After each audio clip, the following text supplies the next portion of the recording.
엄마, 이 집도 제 이름으로 바꿔요. 그래야 세금도 덜 내잖아요. 아들의 그 말을 들었을 때 제 가슴 한켠이 이상하게 싸늘해졌어요. 하지만 그때는 몰랐죠.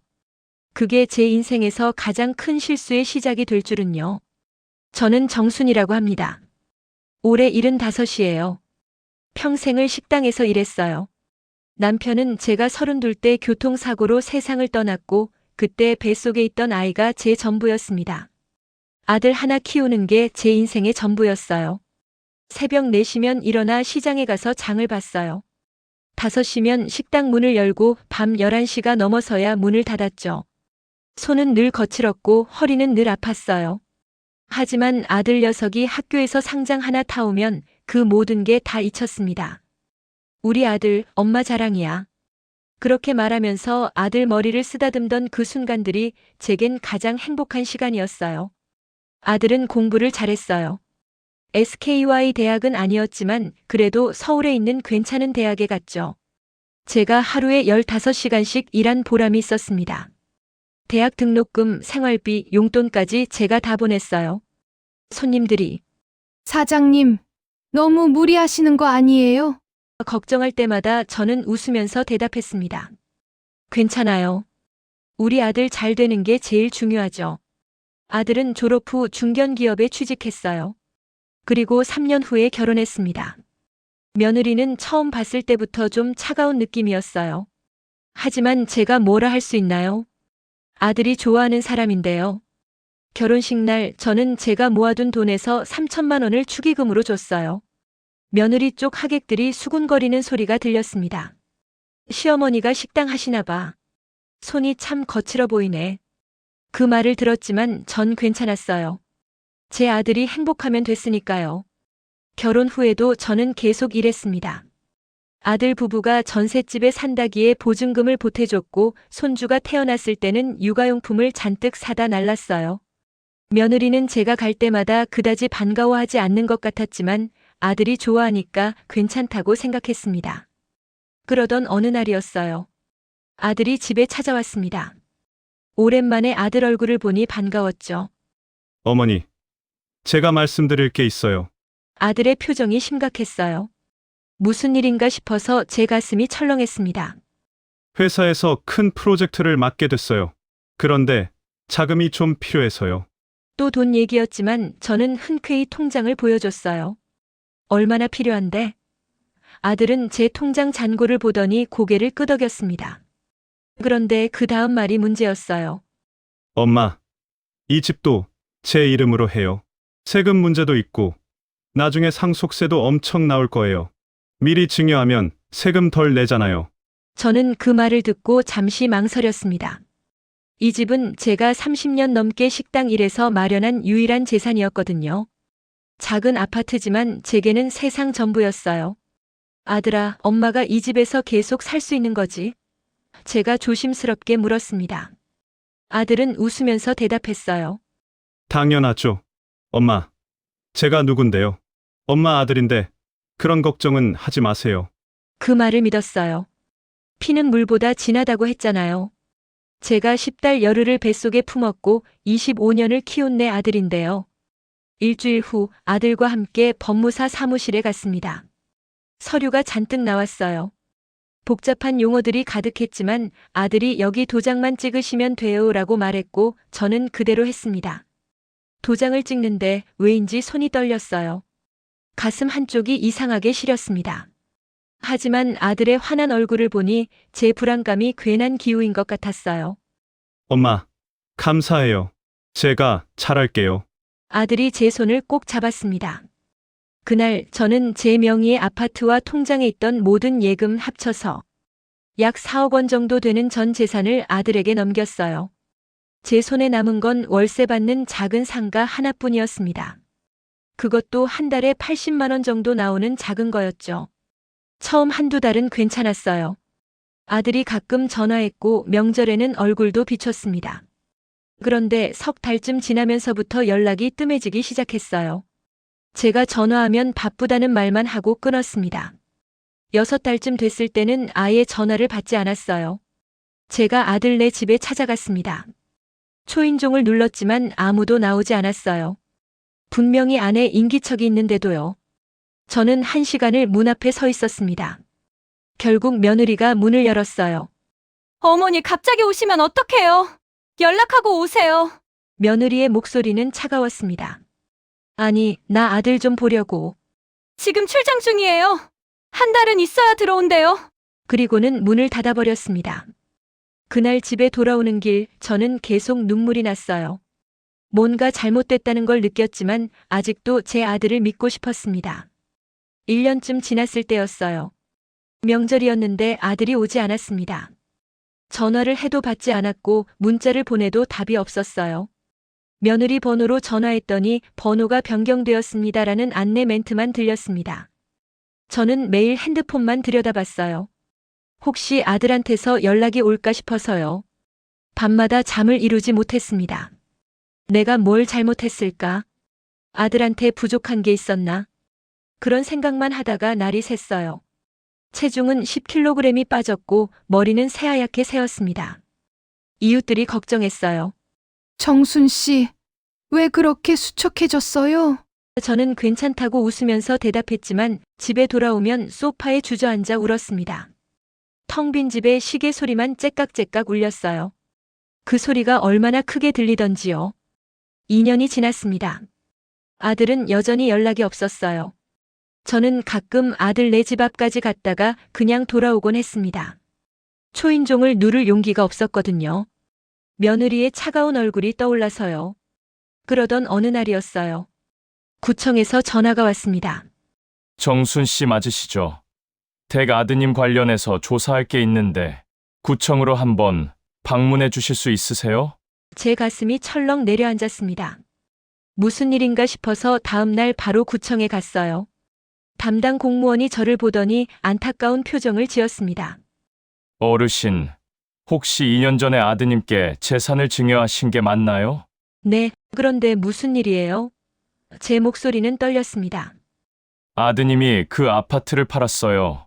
그리고 새 아파트를 구입하셨는데 명의가 며느님으로 되어 있더라고요. 그런데 증여세를 제대로 신고하지 않아서 지금 조사 중입니다. 그 말을 듣는 순간 저는 정신이 아찔했어요. 제가 살던 아파트를 팔았다고요? 그럼 저는 어디서 살아요? 제가 다급하게 물었습니다. 공무원은 고개를 저었어요. 그건 저희가 알 수 없는 일이고요. 가족 간에 해결하셔야 할 문제인 것 같습니다. 집에 돌아와서 저는 한참을 멍하니 앉아 있었어요. 제가 30년을 일해서 마련한 집이 사라졌다는 게 믿기지 않았습니다. 아들에게 전화를 걸었어요. 이번에는 받았습니다. 왜요? 엄마? 왜요? 아들의 목소리는 귀찮다는 투였어요. 아들아, 우리 집을 팔았다며? 네. 팔았어요. 더 좋은 집으로 바꿨어요. 그럼 엄마는 어디서 살라고? 제 목소리가 떨렸습니다. 엄마. 그건 엄마가 알아서 하세요. 이제 다 큰 어른인데. 저도 제 가정이 있어요. 하지만 그 집은 엄마가 저한테 준 거잖아요. 제 거 제가 처분했는데 뭐가 문제예요? 아들의 목소리는 차갑기만 했습니다. 아들아, 엄마가 평생 일해서 마련한 건데. 알아요. 그래서 감사하죠. 근데 이제 그만 연락하세요. 저희한테 부담 주지 마시고요. 딸깍. 전화가 끊어졌습니다. 저는 그 자리에 주저앉아 한참을 울었어요. 제 아들이 이렇게 차가운 사람이었나 싶었습니다. 다음 날 저는 아들네 집으로 갔습니다. 이번에는 끝까지 기다리겠다고 마음먹었어요. 3시간을 기다렸더니 며느리가 나왔습니다. 어머니 계속 이러시면 경비 아저씨한테 말씀드릴 거예요. 나 좀 들어가게 해줘. 아들 얼굴만 보고 갈게. 안 계시다니까요. 그리고 어머니 솔직히 말씀드릴게요. 저희는 어머니 볼 생각 없어요. 재산 다 받았으니까 이제 그만 연락하세요. 며느리의 그 말을 듣고 저는 정말 세상이 무너지는 것 같았어요. 제가 평생을 바쳐 키운 아들이, 제가 모든 걸 다 준 아들이 이럴 수 있나 싶었습니다. 집에 돌아와서 며칠을 울기만 했어요. 밥도 먹지 않고 잠도 자지 않았습니다. 일주일쯤 지났을 때 이웃 아주머니가 찾아왔어요. 정순 씨, 나 좀 보자. 문 열어. 문을 열었더니 아주머니가 깜짝 놀라는 표정이었습니다. 아니, 왜 이렇게 야위었어? 무슨 일 있어? 저는 결국 모든 걸 털어놨어요. 아주머니는 제 이야기를 듣더니 한숨을 쉬었습니다. 정순 씨, 그건 아들이 잘못한 거야. 하지만 지금 중요한 건 정순 씨 인생이야. 아들 때문에 이렇게 무너지면 안 돼. 아주머니의 말에 저는 정신이 번쩍 들었어요. 맞아요. 저는 아직 살아있고 아직 제 이름이 있습니다. 모든 재산을 잃었지만 아직 제 자신은 남아있었어요. 그날부터 저는 천천히 일어서기 시작했습니다. 월세로 들어오는 80만 원으로는 살 수 없어서 다시 일을 시작했어요. 나이가 많아 식당 일은 힘들어서 아파트 경비일을 구했습니다. 월급은 많지 않았지만 숙소를 제공받을 수 있어서 다행이었어요. 일하면서 저는 생각했습니다. 제가 아들에게 진짜 물려줘야 했던 게 뭐였을까요? 돈이었을까요? 아니면 다른 거였을까요? 그러다 문득 깨달았어요. 제가 아들에게 주지 못한 게 있었습니다. 바로 가치였어요. 돈을 버는 법만 가르쳤지 사람을 대하는 법, 부모를 공경하는 법, 감사하는 마음은 제대로 가르치지 못했던 거예요. 새벽에 나가 밤늦게 들어오느라 아들과 대화할 시간이 없었어요. 아들이 뭘 생각하는지, 뭘 원하는지 제대로 알지 못했습니다. 그저 돈만 주면 다 해결된다고 생각했던 거죠. 그게 제 잘못이었어요. 1년쯤 지났을 때였어요. 노인복지센터에서 자서전 쓰기 프로그램을 한다기에 참여했습니다. 처음에는 그냥 시간이나 때우려고 갔는데 제 이야기를 글로 쓰다 보니 많은 생각이 들었어요. 제 삶이 결코 헛되지 않았다는 걸 깨달았습니다. 선생님이 말씀하셨어요. 어르신들의 이야기는 후세에게 큰 교훈이 됩니다. 여러분의 경험담을 많은 사람들과 나누세요. 그 말을 듣고 저는 결심했습니다. 제 이야기를 세상에 알리기로요. 누군가는 제 실수로부터 배울 수 있을 테니까요. 자서전을 완성했습니다. 제목은 진짜 유산이었어요. 그리고 그걸 노인복지센터에 기부했습니다. 돈은 사라져도 마음은 남아요. 제가 남기고 싶은 건 재산이 아니라 교훈입니다. 센터장님이 제 손을 꼭 잡으며 말했어요. 정순 씨, 이 이야기가 많은 분들께 도움이 될 겁니다. 그 이야기가 지역 신문에 실렸고 곧 전국적으로 알려졌습니다. TV 프로그램에서 인터뷰 요청이 왔어요. 처음에는 부끄러워서 거절하려 했지만 누군가에게 도움이 된다면 해야겠다고 생각했습니다. 방송이 나간 후 많은 분들이 연락을 주셨어요. 저도 비슷한 경험이 있어요. 정순 씨 이야기를 듣고 제 자식 교육을 다시 생각하게 됐어요. 그런 말들을 들을 때마다 가슴이 뭉클했습니다. 제 아픔이 누군가에게는 약이 되는구나 싶었어요. 어느 날 낯선 번호로 전화가 왔습니다. 받았더니 아들이었어요. 엄마, 목소리가 떨리고 있었습니다. 방송 봤어요? 엄마. 제가 정말 죄송해요. 저는 한참을 말없이 들었습니다.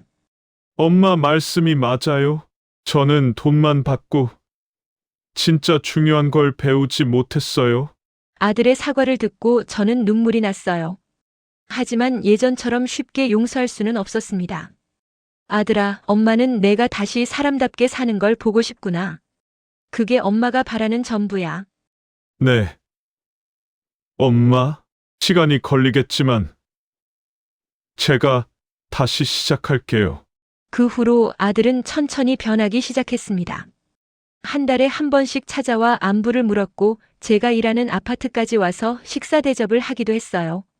완전히 예전 관계로 돌아갈 수는 없었지만 적어도 서로 마주 볼 수는 있게 됐습니다. 지금 저는 80을 바라보는 나이가 됐어요. 경비일은 그만두고 복지센터에서 강연을 하며 지냅니다. 제 이야기를 듣고 싶어 하는 분들이 많아서요. 재산보다 중요한 건 가치관이에요. 자식에게 물고기를 주지 말고 물고기 잡는 법을 가르치세요. 그리고 가장 중요한 건 사랑과 존중을 가르치는 겁니다. 요즘은 손주들도 가끔 만나요. 며느리는 여전히 어색하지만 손주들만큼은 할머니를 좋아해 주더라고요.